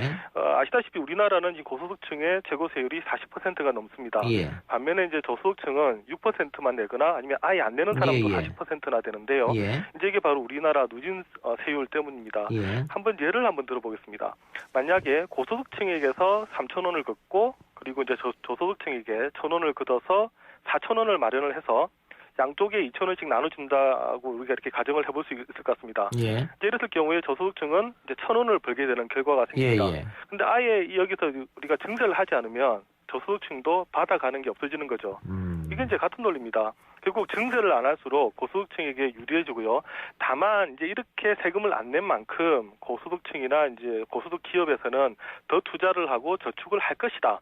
그렇게 하면 GDP가 올라간다라는 얘기인데, 하지만 지금같이 미래가 불투명할 때 과연 저축보다는 투자를 더 하게 될지, 그것은 많은 분들에게 다른 분들에게 제가 판단을 좀 맡게 될 것 같습니다. 예. 이명박 정부 때도 법인세를 깎아주면은 기업에서 더 투자를 할 것이다, 그렇게 예측했었습니다만은 아닌 걸로 결론이 났으니까요. 지금 말씀하신 대로 법인세나 소득세를 깎아주면 오히려 부자들한테 더 유리하게 된다. 이런 말씀인 것 같고. 예. 홍남기 부총리도 소비 진작 효과가 나타난 건 분명하지만 1차 재난지원금 3분의 1 정도로만 소비로 이어졌다. 이렇게 말했는데 이건 또 어떻게 봐야 됩니까? 네, 그러면서도 또 같은 말을 했죠. 하지만 이 재난지원금을 준 게 저소득층에 대한 소득 효과도 있었고 또 소비를 진작하는 효과도 있었다고 저는 인정합니다. 이런 이제 발언을 했거든요. 예. 그러니까 이제 그 홍 부총리 입장에서는 두 가지를 이제 같이 본 겁니다. 우리가 어떤 정책에 있어서 무조건 잘했다, 무조건 못했다 말하기는 어렵습니다. 앞서 말씀하신 것처럼 효과가 적었던 부분에 대해서는 또 그대로 평가를 해야 되고요. 또 효과가 있었던 부분은 또 그대로 또 평가를 해야 되는데 저 개인적으로는 홍 부총리의 이제 이런 발언들이 기재부 입장에서 장점과 단점 둘 다 언급했던 부분으로 그렇게 저는 평가를 하고 있습니다. 예. 근데 홍 부총리도 소득 효과도 저소득층에 대한 소득 효과도 있었고 소비 진작 효과도 있었다라고 하는데 이번 2차 재난지원금은 선별로 해야 된다. 100% 지급은 안 된다라고 하고 있거든요. 네. 그걸 어떻게 봐야 돼요? 일단 기재부가 가장 싫어하는 게 자기 자신이 예를 들면 장관을 하고 있을 때 혹은 내가 기재부에 있을 때 국가 부채가 폭증했다라는 얘기를 사실 듣기 싫을 겁니다. 예. 2차 재난지원금을 하게 되면 지금 세금 우리가 세수가 별로 안 좋기 때문에 예. 아마 대부분 국채를 발행을 해야 될 텐데요. 예. 이 국채를 발행한다는 얘기는 그대로 국가 부채로 넘어가게 됩니다. 예. 올해 지금 내년도 예산안을 보면 국가 부채 채무율이 국가 채무 비율이 올해 39.8%에서 내년에는 46.7%까지 올라간다 이러는데 만약 여기에 이제 2차 재난지원금을 더하면 이게 훨씬 더 올라가게 되는 거죠. 우리나라가 이런 그 부채를 감당할 수 있느냐 없느냐를 차치하고 이 국가 채무를 담당해야 되는 이제 담당자 입장으로서는 이 올라가는 수치가 결국 달갑지가 당연히 않고요. 그리고 또한 이제 위험 요소 또한 강하게 인지할 수밖에 없는 그런 또 특수성이 있다라고 저는 봅니다. 그렇긴 합니다만 지금은 굉장히 특수한 상황이고 말 그대로 재난적 상황이지 않습니까? 네. 그 융통성을 발휘할 수도 있을 것 같은데요. 네, 이게 사실 이제 그 경제부총리의 특징에 따라 좀 다른데요. 예. 역대 보면 경제부총리 중에 상당히 이제 좀 공격형, 소위 말하는 매파형의 부총리가 있고요. 그리고 또 이제 매파가 아닌 비둘기파형의 또 경제부총리가 있습니다. 예. 과거에 이제 강만수 부총리 같은 경우는 일단 성장이 우선이다. 무조건 성장주의다라고 강조했던 분이고 지금 이제 홍 부총리 같은 경우는 상대적으로 좀 방어적인 분입니다. 이게 어떤 분이 수장을 하느냐에 따라서 기재부의 입장이 바뀌기도 하는데 어쨌든 이제 홍 부총리는 개인적으로 충분히 돈을 쓸 만큼 썼고 그리고 이제는 조금은 이제 국가 부채가 증가하는 것을 속도를 늦춰야 된다라는 쪽에 조금 더 방점이 있는 것 같습니다. 그 박 기자가 국가 부채를 보는 시각을 저축이냐 투자냐 분리해서 볼 수 있다 그랬는데 그러면 홍남기 부총리는 저축파다 이렇게 봐도 되나요? 지금 현재로서는 그렇게 조금 더 분리하는 게 맞지 않을까 생각을 합니다. 예, 저축이냐 투자냐 조금 더 자세한 설명이 필요할 것 같아요. 네. 우리가 사실 지출을 한다라는 게 국가가 지출을 하게 되는 것은 상대적으로 국민을 대신해서 지출하게 됩니다. 예. 그러니까 우리가 소득을 보면 기업과 그리고 국가와 그리고 이제 가계가 이렇게 한 나라의 부를 가지고 있는데요. 예. 만약에 정부가 돈을 더 쓰게 되면 그만큼 기업이라든가 가계는 돈을 더 적게 쓸 수 있습니다. 예. 그리고 또 하나는 정부가 선제적으로 돈을 써서 예를 들면 성장률을 끌어올린다든가 이 가계가 무너지는 것을 막게 되면 향후에 더 어떻게 보면 더 들어가야 될 복지 예산들을 아낄 수가 있거든요. 예. 그래서 우리가 흔히 복지 지출이라고 얘기합니다만 이게 어디에 쓰이느냐 그리고 어떤 효과를 보이느냐에 따라서는 사실 투자가 될 수도 있습니다.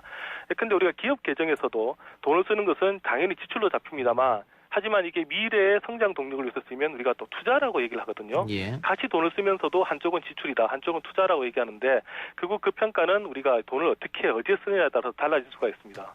예.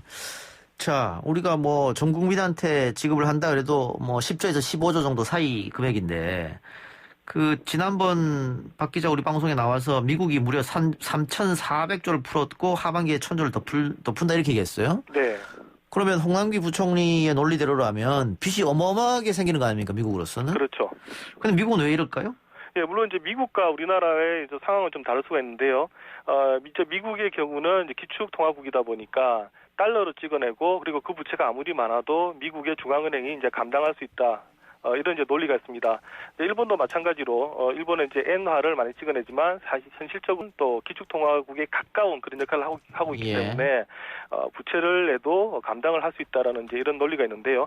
이제 이와 함께 이제 이들 나라에서는 조금 더 적극적으로 그러니까 경기가 떨어지는 것을 막고자 하는 의지가 조금 더 있는 그런 부분도 저희가 함께 또 봐야 될 것 같습니다. 예, 그 부분을 좀 근데 물론 미국이나 독일 아니고 유럽이나 다른 나라도 지금 많이 풀고 있기 때문에 이것밖에 방법이 없다 뭐 이런 거잖아요. 네, 아무래도 지금 볼 때 예를 들면 속도가 중요하다라고 보는 거죠. 예. 그러니까 지금은 부채 양보다도 얼마나 적절한 시점에 지금 불이 난 집에 물을 붓느냐. 지금 미국도 일본도 유럽도 지금 그런 부분에 일종의 동의 그러니까 컨센서스가 되어 있다 이렇게 보시면 될 것 같고요.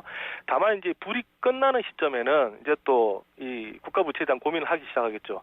하지만 아직까지는 2차 팬데믹에 대한 우려도 있기 때문에 경기가 과도하게 식는 것을 막는 것이 우선이라고 지금 이제 많은 나라들은 보고 있는 게 사실인 것 같습니다. 예. 독일 같은 경우에도 그 코로나19 피해를 받은 사람들이 피해봤다고 신청만 하게 되면 300에서 600만 원 정도를 지급했다. 이렇게 1차 때 얘기가 나오고 있으니까 우리는 정치권에서 계속 논쟁은 있습니다. 지금 전 국민에게 지급해야 되나 2차 재난금을 네, 아니면 선별적으로 해야 되느냐? 네, 맞습니다. 이게 지금 사실 중요한 게 아까 말씀드린 것처럼 규모 X도 중요합니다만 언제 지급하느냐는 그런 문제. 예. 그리고 이제 또 하나는 어떻게 쓰도록 유도하겠느냐 이 문제도 지금 대단히 중요합니다. 예. 이제 추석이 별로 남지 않았는데요. 예. 제 개인적인 생각으로는 최소한 추석 전에는 일단 돈을 뿌리는 것이 예. 이 승수 효과라든가 소비 진작 효과에 좋지 않나 이런 생각을 갖고 있습니다. 예. 만약에 계속 논쟁을 하다가 추석을 놓쳐버리고 또 10월 11월 가게 되면 또 그 사이에 지금 2차 지금 우리 2단계 거리두기 혹은 지금 3단계 거리두기 얘기가 나옵니다만 이렇게 되어서 자영업자들이 버틸 수 없는 상황까지 가버린 다음에 그 돈을 뿌린다면 확실히 그 효과가 떨어지게 되거든요. 예. 그렇다면 어느 시점에 우리가 돈을 뿌릴 것이냐 가급적 좀 빨리 뿌리자. 그리고 이것을 누구에게 가게 할 것이냐 소상공인이라든가 이런 자영업자들한테 갈 수 있도록 그렇게 설계하는 것에 어떻게 보면 관심을 기울이는 게 좀 맞지 않나 그렇게 생각합니다. 일각에서는 그 재난지원금을 전 국민이든 하위 50%든 하여튼 뿌리게 되면 그 돈 가지고 밖에 나와서 소비하면 지금 코로나19가 엄중한 상황인데 더 확증되지 않겠느냐. 코로나가 급증하지 않겠느냐. 이런 우려도 하더라고요. 그 소비를 살 수 있는 게 여러 가지가 있죠. 지금처럼 온라인으로 우리가 신청을 해서 받아 먹기도 하고요.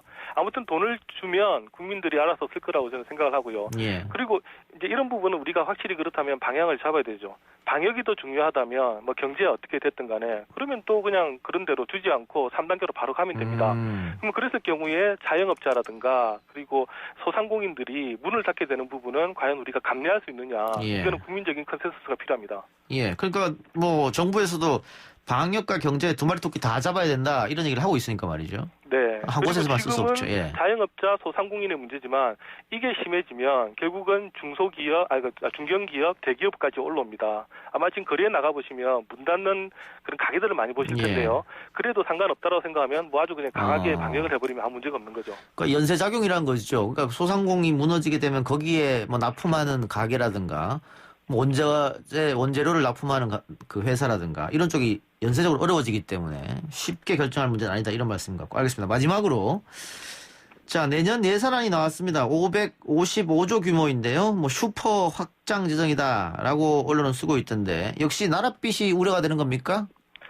네, 근데 이제 이것도 어떻게 보느냐에 다른데요. 우리가 올해 본 예산을 따지면 8.5% 증가한 겁니다만 올해 우리가 세 차례에 걸쳐서 추경을 했습니다. 예. 이것까지 계산을 하면 실질적으로 증가하는 비율은 1.6%밖에 안 됩니다. 예. 그래서 과연 슈퍼 예산이라고 이름을 붙여도 되느냐에 대해서는 한 가지 의문이 드는 부분이 있고요. 예. 그리고 이제 앞서 말씀드린 것처럼 지금 국가 GDP 대비 국가 채무가 이렇게 되면 40%대 이제 중반으로 넘어가게 됩니다. 저 개인적인 생각으로는 여전히 우리나라가 여력이 있다고 봅니다만 확실히 속도는 빠르기 때문에 이 빠르게 증가하는 이 부채에 대해서 우리가 어떻게 볼 것이냐. 그리고 이 코로나가 언제까지 갈지는 모르겠지만 그렇다면 이 코로나 사태가 장기적으로 갈 때까지 대응을 해서 어떤 그림을 그릴 수 있느냐는 또 다른 과제로 남았다 이렇게 봐야 될 것 같습니다. 알겠습니다. 기자님 오늘 말씀 고맙습니다. 네, 감사합니다. 지금까지 경향신문 박병률 경제전문 기자였습니다.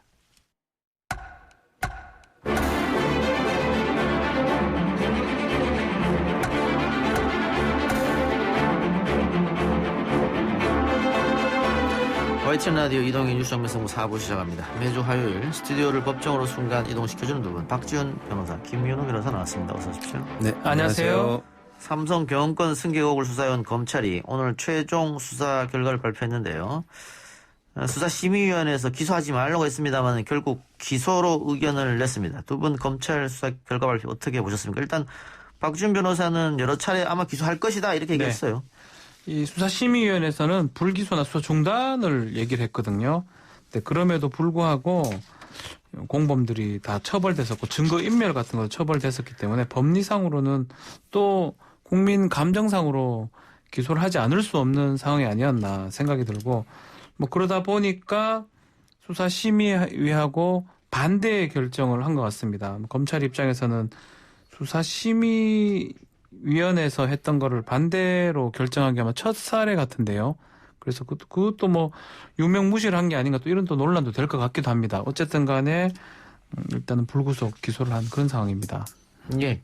김윤호 변호사는? 예, 원래 수사심의 자체가 결함이 있는 제도죠. 그리고 이렇게 복잡한 사안에 대해서 그다음에 또 전문성이 많이 필요한 사안에 대해서 적합하지도 않았습니다. 그 수사심의위원회 그날 결정 마치고 나온 다음에 종교인들이나 이런 분들이 하신 말씀 들어봐도 몇 시간 만에 끝이 났죠. 예, 이런 내용을 이해하고 하셨다는 분이 별로 없으셨어요. 예, 미국의 대배심이나 소배심처럼 법률상 제도도 아니었기 때문에 그래서 이제 이 예규에도 수사심의 결정에 대해서는 권고적 효력만 인정하고 있었지 않습니까? 오히려 이번 기회에 수사심의를 절대화하는 그게 오히려 오류에 빠지는 위험이 있었는데 절대화하지 않아서 저는 다행이라고 생각합니다. 근데 그 전에 수사심의 가기 전에 검찰이 이재용 부회장에 대해서 구속영장을 청구했는데 법원에서 기각당했지 않습니까? 네. 그리고 수사심의위원회에서 기소하지 말라고 했고, 근데 이번에 기소를 했고, 이번에 불구속 기소죠. 그렇죠. 불구속 기소인데 재판 글쎄요. 뭐 아까 얘기한 공범들은 뭐 처벌받은 사람도 있어요 지금. 재판 어떻게 될까요? 쉽게 뭐 예단을 하긴 좀 어려울 것 같아요. 다른 그냥 일반 이재용 부회장이 아니라면 뭐 좀 예측이 가능한데 유죄일 가능성이 좀 더 높죠. 왜 이렇게 얘기를 하냐면 그 나머지 사람들도 좀 기소가 되긴 했는데 또 유사한 사건으로 증거인멸죄 등등으로 처벌이 됐거든요. 예. 그래서 뭐 같은 범주에 있는 사건이라면 유죄 가능성이 큰데 뭐 얘기가 착함하게 좀 조심스러운 측면이 있지만 뭐 이제껏 계속 이재용 부회장 관련해서는 수사심의도 그렇고 뭐 여러 가지 좀 법하고 좀 안 맞는 다른 결정이 난 적이 꽤 있기 때문에 또 이번 재판하는 과정에서 또 삼성 측에서 어떤 그 증거라든지 또 주장을 할지 모르기 때문에 쉽게 유죄가 된다고 뭐 예단하기 좀 어렵지 않을까 생각이 듭니다. 변호인단은 소위 말하는 공범이라는 사람들이 했던 행동들, 증거 인멸하고 뭐 합병 시에 어떻게 했던 것들 이재용 부회장은 모르게 과잉 충성으로 자신들이 알아서 했다는 거잖아요. 예전에 그 이건희 그때 비슷한 상황인 것 같아요. 전환사채 삼성 에버랜드 사건. 근데 뭐 상식적으로 그게 좀 말이 안 되죠. 만약에 혜택을 받을 사람이 그 내용 자체를 전혀 모르고 있는데 알아서 충성심으로 이렇게 했다. 이런 논리일 것 같은데 앞으로 그걸 상식적으로 받기에는 사실 좀 어려울 것 같아요. 근데 뭐 가장 정확한 뭐 정황 증거로는 상식적으로 정상적인 합병 비율대로 제일모직과 삼성물산이 합병을 했다면 경영권 확보가 됐냐 안 됐냐 이 부분이 제일 중요할 것 같고요. 그거 외에 이 합병이 사실 정상적인 경영 목적이 찾아보기가 어려운 합병이거든요. 제일모직하고 삼성물산하고 어떤 시너지 효과를 발휘할 만한 게 별로 없는 수직적이나 수평적으로 봤을 때 거의 없는 합병이기 때문에 사실은 뭐 합병 비율을 만지는 거 외에는 합병 목적이 별로 없었어요. 그걸 좀 상식적이고 합리적으로 설명하기는 쉽지 않을 것 같다. 삼성에서는 항상 뭐 이것이 어떤 경영 목적을 위한 것이었다. 뭐 세계 경영을 위한 것이었다라는 추상적 목적만 말하지 구체적으로 어떤 효과를 가져올지에 대해서는 뭐 구체적으로 밝힌 적이 없거든요. 근데 지금 삼성 측 변호인단은 삼성물산과 제일모직 합병은 합법적인 경영활동이었다. 이렇게 얘기했는데 그 제일모직 합병에 찬성하도록 국민연금관리공단에 압력 넣은 문영표 전 보건복지부 장관은 처벌받았단 말이에요, 법으로? 감옥에 갔어요. 예, 네, 감옥에 벌써. 갔잖아요. 예. 그럼 뭐 이거는 어떻게 되는 겁니까? 사실 그게 앞뒤가 안 맞는 부분인데. 그래서 제가 한번 질문을 드려봤어요. 누구는 같은 죄를 저질렀다고 처벌받았는데 여기서는 지금 합법이라고 얘기하면은 재판 결과가 뭐 다 다르게 나오는 건지. 네, 그렇죠. 그래서 그 국정농단 사건에서 문영표 전 이사 장관, 그렇죠. 장관이에요. 예, 장관과 그 국민연금 이사장, 그 이사장도 처벌받지 않았습니까? 홍한선 이사장도 처벌받았죠. 예, 그리고 지금 이제 계류 중 이재용 부회장 부분은 아직 계류 중인데 그 사건하고 이 사건하고 결국은 둘 다 확정이 되지 않았기 때문에 2심에서 병합 심리를 해야 됩니다. 병합 심리를 해야 되기 때문에 병합 심리를 하면서 결국 내용이 쭉 이어지거든요. 이 부분을 떼놓고 그것만 봤을 때 또 그 부분을 떼놓고 이것만 봤을 땐 다른 얘기를 할 수 있지만 그 부분을 다 포함해서 보면 쭉 하나의 자본시장법상 금지되는 부정거래 행위로 연결이 되는 부분입니다. 예, 그래서 꼭 지금 말씀하신 그 부분을 같이 보면 무죄라고 보기는 어렵지 않을까 그렇게 생각이 듭니다. 어쨌든 기소로 넘겼으니까 이제 재판부의 시간이다 이렇게 보여지는 거고 판결을 어떻게 할지 뭐 어떻게 판결하든 논란될 것 같습니다. 그렇죠. 이게 뭐 1심에서 끝나지 않을 것 같고요. 3심까지 또 갈 것 같다는 생각이 들고 또 이게 유죄가 나도 삼성 측에서 상당히 그 논리를 갖고 반박을 할 거고 무죄가 된다면 검찰에서도 마찬가지로 반박을 할 건데 참 이런 얘기하기 좀 그렇습니다. 참 일반인이라면 뭐 당연히 좀 유죄가 될 것 같은데 법 앞에 많이 평등한 거 아닙니까? 안 평등한 것 같아요. 잘 많이 100%는 아닌 것 같습니다. 네, 그 수사팀에서 불기소 처분 공고 후에 지금까지 전면적으로 재검토한다면서 외부 그 법률 금융 경영 회계 전문가들 의견을 수렴하고 또 내부 부장검사들 논의를 거치는 와중에도 언론에는 근거도 없이 일주일에 한 번씩 삼성 수사팀이 이재용 부회장에 대해서 불기소 할 거라고 추측 보도가 일주일에 한 번씩 그냥 나왔었거든요. 앞으로 재단의 재판 과정에서도 무죄 내지는 뭐 또 실형은 절대 안 된다는 글들이 거의 매주 나오지 않을까 그렇게 기대가 됩니다. 언론도 뭐 마찬가지죠. 그렇게 불기소 보도를 계속 내는 것도 사실은 이례적인 거죠. 뭐 사실상 불기소 결정했다고 뭐 그런 보도 한 2번 나왔었어요. 나왔으니까. 네. 자, 그런데 아까 김윤우 변호사 잠깐 얘기했습니다만 수사심의 제도를 이럴 거면 뭐하러 만드느냐? 뭐 이런 얘기도 있는 것 같아요. 지금 이 사건 관련해서 뭐 기소하고 뭐 이 부분을 변론으로 하더라도 검찰 수사심의위원회가 이제 있을 필요가 있느냐 이 부분이 좀 논란이 될 것 같습니다. 분명히 불기소 권고를 했는데 기소를 했거든요. 그 이전에 한 8번, 9번 정도 수사심의위원회가 작동한 게 대부분 일반인이 아니에요. 검찰 개혁 방안으로 이 위원회를 만들었는데 개혁보다는 검찰한테 스스로 면죄부 내지 검찰이 좀 원하는 결과가 나올 때 썼지 않을까. 좀 그런 의미에서 수사심의가 앞으로 이게 필요한가 이런 문제 제기가 좀 될 것 같습니다. 알겠습니다. 자, 어쨌든 혐의가 복잡하고 양측 입장이 첨예하게 갈리고 있기 때문에 굉장히 오래 법정 공방이 이어지지 않을까 이런 생각이 드네요. 국정농단 사건의 파기환송심 결론도 아직 안 나온 상태지 않습니까? 그렇죠. 이것도 어떻게? 예, 그 부분도 지금 현재 재판은 지금 잘 진행은 되지 않고 있고요. 그때 재판장께서 그 미국에 있는 제도를 도입해서 준법 감시를 설치하면 형을 많이 좀 관대하게 할 수 있다라는 뉘앙스를 비쳤다가 특별 검사가 거기에 대해서 이제 기피 신청을 해서 기피 신청이 기각되고 다시 항고를 해가지고 지금 대법원에 가 있는 상황입니다. 그것까지 끝나야 병합 심리가 계속 진행될 수 있을 것 같습니다. 역시 시간은 오래 걸릴 것이다. 네. 다른 얘기 봅시다. 서울시에 이어서 건강보험공단이 사랑제일교회 구상권을 청구하기로 했습니다. 집단 감염으로 고발된 서울시 사랑제일교회와 관련된 확진자는 1,000명이 지금 넘어섰습니다. 진료비만 60여억 원 정도 규모가 된다고 하는데 구상권 청구가 어떻게? 좀 달라요. 서울시 같은 지자체가 하는 거하고 이거는 국민건강보험공단에서 하는 거거든요. 국민건강보험법에 따르면 이렇게 제3자의 행위에 의해서 진료비라든지 그 손해가 발생했을 때 제3자한테 건강보험공단이 구상권을 행사할 수 있도록 조항이 있습니다. 그 조항에 근거해서 구상권을 행사하겠다라는 거예요.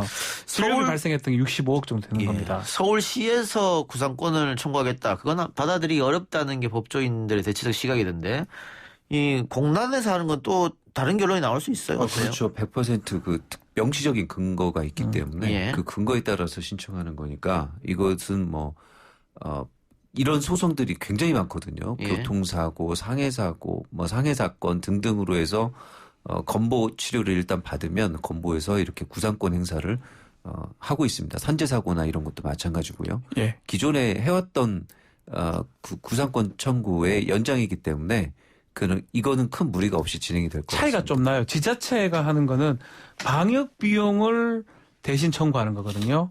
인과관계가 입증이 좀 어렵습니다. 손해액 책정도 어렵고. 근데 이 건보에서 하는 거는 딱 떨어집니다. 이거를 통해서 진료했던 그 비용이 딱 떨어지는 거거든요. 그 비용을 그 원인 제공자한테 청구하기 때문에 금액 그렇게 많다면 많지만 또 적다면 적은데 65억 정도로 딱 책정이 돼 있고 금액 썼던 금액이기 때문에 진료비가 아마 좀 인용의 가능성이 더 높지 않을까 생각이 됩니다. 공단이 병원에 보낸 공단 부담 진료비가 액수가 딱 정확하게 계좌에 나오기 때문에 청구에는 큰 문제가 없을 것입니다. 그러면 정강훈 목사 앞으로 합니까? 손해배상이나 구상권 청구를 아니면 사랑제일교회 앞으로 합니까? 이게 좀 명의에 따라 다른데 교회한테 해야 될 것 같아요. 교회 지금 재산이 지금 유치권 행사하고 있다 하는데 한 80여억 원 된다고 하거든요. 그 정도 금액 아닌가 생각이 들고 개인한테는 재산이 있으면 만약 교회 거 못 받으면 하거나 할 수 있는데 아마 개인 재산 제가 알기로는 드러나는 건 없는 걸로 제가 알고 있습니다. 정강훈 목사 개인이요? 제가 알기로는 처나 배우자 재산이 있는데 본인 재산은 그다지 많지 않다라고 알고 있습니다. 교회나 정강훈 목사 측에서 끝까지 버티면 어떻게 돼요? 교회 거는 버티기 어려울 거예요. 지금 교회 재산 철거하고 그 재산이 있기 때문에 그 재산을 가압류나 이런 것들 조치를 취하고 재판을 진행하면 그 부분은 나중에 판결이 확정되면 확보가 가능할 것으로 보입니다. 이제 교회가 재개발 때문에 철거가 되는데 갈 데가 없어지는 거죠. 그렇죠. 돈이 없어지니까. 지금 저희가 서울시와 건강보험공단에서 정강훈 목사나 사랑제일교를 향해서 구상권 청구할 것이다 이런 얘기를 하고 있는데 사랑제일교회 인근 소상공인들 식당을 하시는 분이나 이런 분들이겠죠. 손해배상 소송을 하겠다. 역시 교회나 정강훈 목사를 앞으로 이렇게 또 얘기했습니다. 네, 또 쉽지는 않지만 입증 부분 때문에 쉽지가 않습니다. 사랑제일교회가 방역에 협조하지 않고 고의 과실로 지속적으로 방역을 방해했기 때문에 그 인근의 점포 한 160여 개가 돼요. 전통시장 포함해서. 엄청난 손해를 봤다 이거죠? 못하죠. 아무것도 못하죠. 그 근처 못 가니까. 그 중에 집단소송을 좀 하려고 하는데 120여 개 점포가 공동소송을 하겠다라고 밝히고 있고요. 이 소송은 이제 평화나무라는 재단 측에서 진행을 할 것으로 보입니다. 그래서 지금 한 120여 명 점포는 확보를 했고요. 10개 점포를 더 확보하려고 지금 하고 있는 그런 상황인데 일단은 입증의 문제예요. 이것도 인과관계네요? 인과관계에다가 원래 이게 사랑교회가 사고 나기 전에 벌었던 수익하고 이렇게 함으로써 급감한 매출. 내가 하루에 100만 원씩 팔았는데 이 일 때문에 5만 원밖에 못 판다. 95만 원 이제 손해라고 보고 청구를 하는 거고요. 이게 인용을 바라보고 하기보다는 책임을 묻는 차원이라고 봐야 되지 않을까 생각이 듭니다. 이게 옆에 있는 이웃 간에 아니면 연대 의식으로. 그래서 그런 의미의 소송이라고 보면 될 것 같습니다.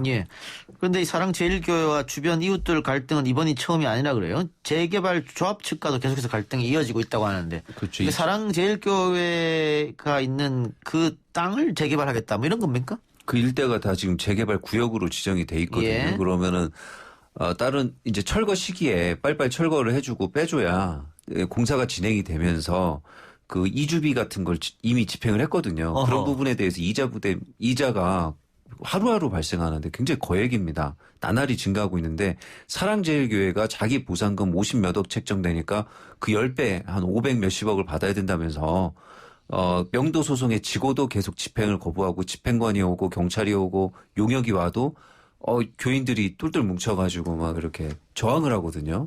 거기다가 그 지역 교인들마저 말고는 만 가지고는 좀 힘에 붙이니까 전국적으로 와가지고 교회에서 자고 가고 그러면서 사실상 그 코로나19 바이러스가 배양됐다는 말까지 나오고 있거든요. 그러면 소위 말하는 알박기를 함으로 인해서 신도들을 모아서 숙식을 같이 하고 집단 생활을 하다 보니까 코로나19가 많이 늘어났다 이거잖아요. 예.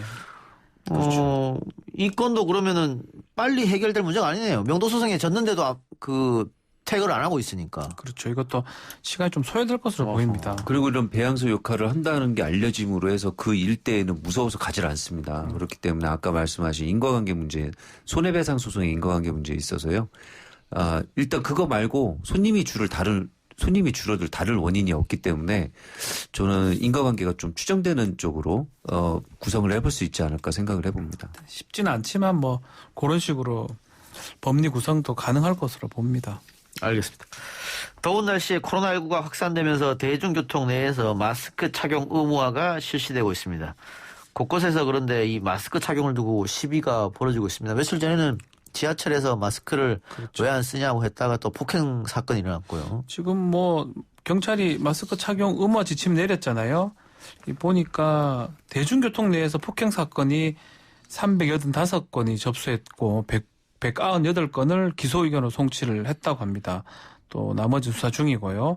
대부분 뭐 버스가 많고 또 택시나 지하철에서 발생했다라고 하고 있습니다. 아까 제가 잠깐 얘기했던 문제는 50대 남성이 마스크 착용을 해달라 요구하는 지하철 승객을 슬리퍼로 폭행하는 사건. 네. 근데 이 남성 구속됐어요. 네. 그게 27일 아침 7시 25분에 있었던 일인데 마스크 착용을 요구하니까 뭐 슬리퍼로 얼굴 부위를 때린다거나 또 목을 조르고 또 슬리퍼로 얼굴을 때린다거나 또 그랬었고요. 열차 안에서 우산을 집어 던지고 또 뛰어다니고 또 뭐 문도 차고 그러다가 경찰에 현행범으로 체포됐었는데 구속영장 청구할 때는 이게 뭐 단순 폭행 정도인데 그렇게 되겠느냐 구속이 되겠느냐 좀 생각하는 분들도 있었을지 모르겠지만 최근 법원과 검찰이 이 방역 조치 위반이나 예방 조치 위반에 대해서는 단호하기 때문에 이 건에 대해서도 구속영장이 발부됐습니다. 이 건은 마스크 착용 시비 폭행으로 구속된 6번째 사례로 알려졌습니다. 예. 코로나19가 장기화되면서 그 많은 국민들이 좀 짜증도 나고 그렇죠. 뭐 그런 건 이해를 합니다만 나 하나를 위한 게 아니고 이웃을 생각한다고 생각하고 그렇죠. 마스크 착용 좀 해줬으면 좋겠는데 이렇게 시비가 걸려서 폭행까지 해서 구속까지 됐습니다. 이 남성은 구속되고 나서 어떤 얘기를 했습니까? 엉뚱한 얘기를 했어요. 마스크 쓰는 거 몰랐냐고 물으니까 몰랐다고 해요. 뭐 엉뚱한 소리를 하는데 또 피해자한테는 뭐 죄송하다고 얘기를 하면서 폭행 인정하느냐 또 왜 때렸느냐 이 부분에 대해서는 뭐 침묵을 좀 지키고 있는 상황이고 일단 마스크 착용 요구에 화가 나서 때린 것으로 보이는데 마스크 착용 관련해서 뭐 저도 이제 뭐 그 전문가 들은 얘기인데 쌍방이 마스크를 착용했을 때 전파된 사례는 아직 없다고 하거든요. 예. 그것도 신뢰적인 부분이잖아요. 앞에 있는 사람 입장에서 내 앞에 사람이 마스크를 쓰고 있냐 쓰고 있지 않느냐에 따라서 불안하냐 불안하지 않느냐를 또 나도 마찬가지고요. 그렇기 때문에 나 하나쯤이야 하는 얘기는 여기서 하면 안 될 것 같아요. 이거는 뭐 처벌받을 수 있다는 걸 명심하고 좀 해야 되지 않을까 생각이 듭니다. 이렇게 되면은 대중교통 타는 거를 더 꺼려 하지 않을까요? 뭐 버스 타도 마스크 때문에 시비 걸리고 지하철 타도 그렇고 택시 타도 싸우고. 근데 그렇다고 해서 다 자가용 가지고 움직일 수는 없잖아요. 그래서 그런지 좀 더 복잡한 것 같아요. 도로가 차들이 좀 더 많은 게 아닌가.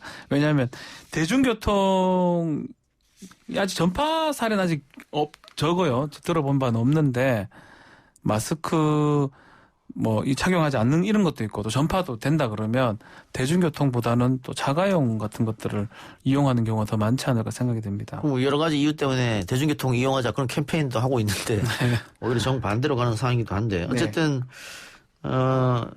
불편은 또 시민들이 끌어야 된다 이런 생각이 들어요. 최근 마스크 관련 시비가 발생한 것과 관련해서 경찰이 무관용 원칙을 적용하겠다 이렇게 얘기했죠?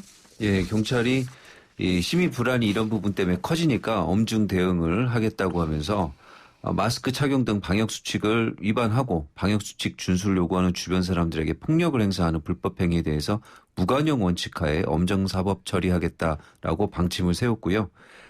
범행을 지속하면 현행범으로 체포하고 혐의가 무거울 땐 구속 수사하겠다고 밝혔습니다. 그리고 뭐 검찰이나 법원에서도 여기 못지않게 지금 계속 뭐 실형을 한다던가 구속 기소를 한다던가 엄정하게 대처하고 있는 것으로 보입니다. 예. 예.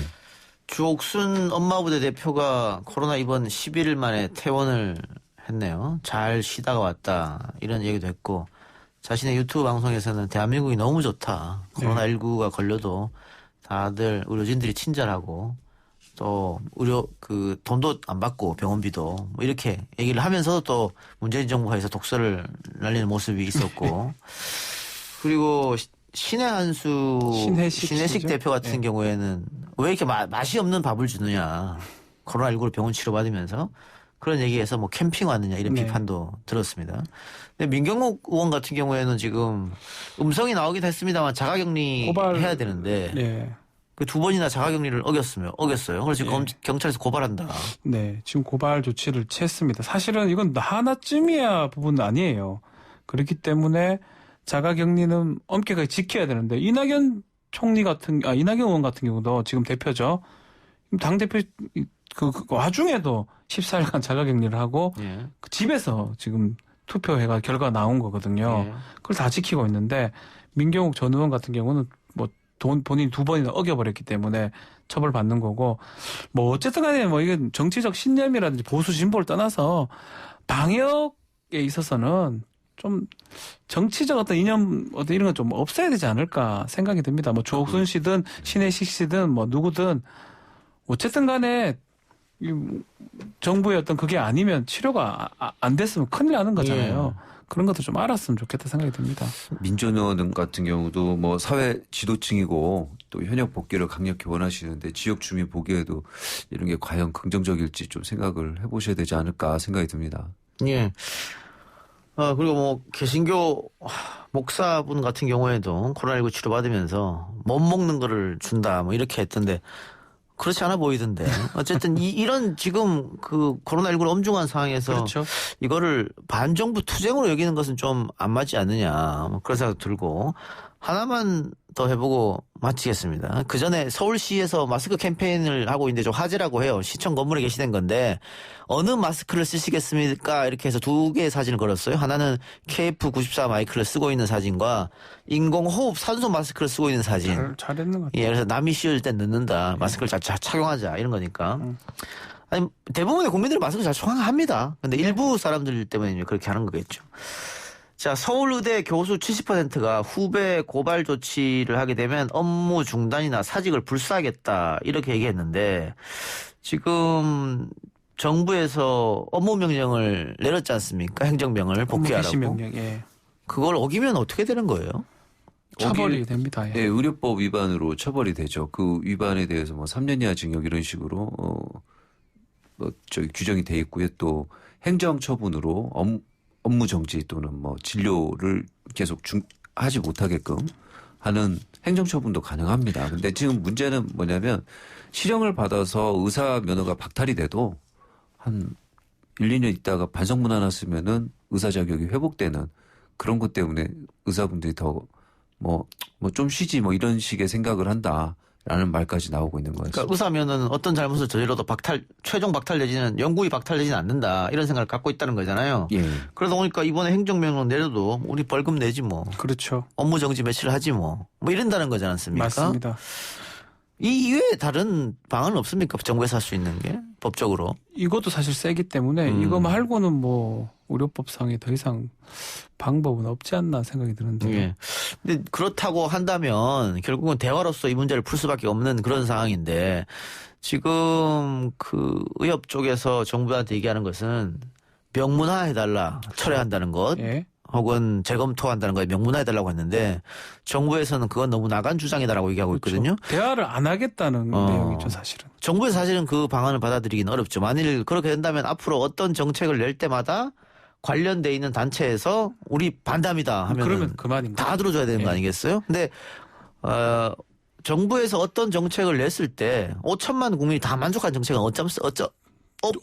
없어요. 그러니까 뭐 반은 찬성하고 반은 반대할 수도 있고 70% 찬성하면 30% 반대할 수 있고 그때마다 관변 직능단체에서 반기를 들었을 때 그럼 어떻게 할 것이냐. 그렇죠. 이런 문제가 있기 때문에 정부가 두 손 두 발 들 수는 없는 상태인데 어쨌든 의협에서는 요구를 하고 있고 좀 지금 이 순간에도 좀 머리를 맞대고 대화를 했으면 하는 생각. 변호사 인원 늘렸을 때랑 로스쿨, 비슷한 것 같아요. 예, 뭐 예. 비슷한데 직역 그런 부분이 있는 거죠. 알겠습니다. 두 분 예. 말씀 오늘 여기까지만 듣죠. 지금까지 박지훈, 김윤우 변호사였습니다. 수고했습니다. 감사합니다. 감사합니다.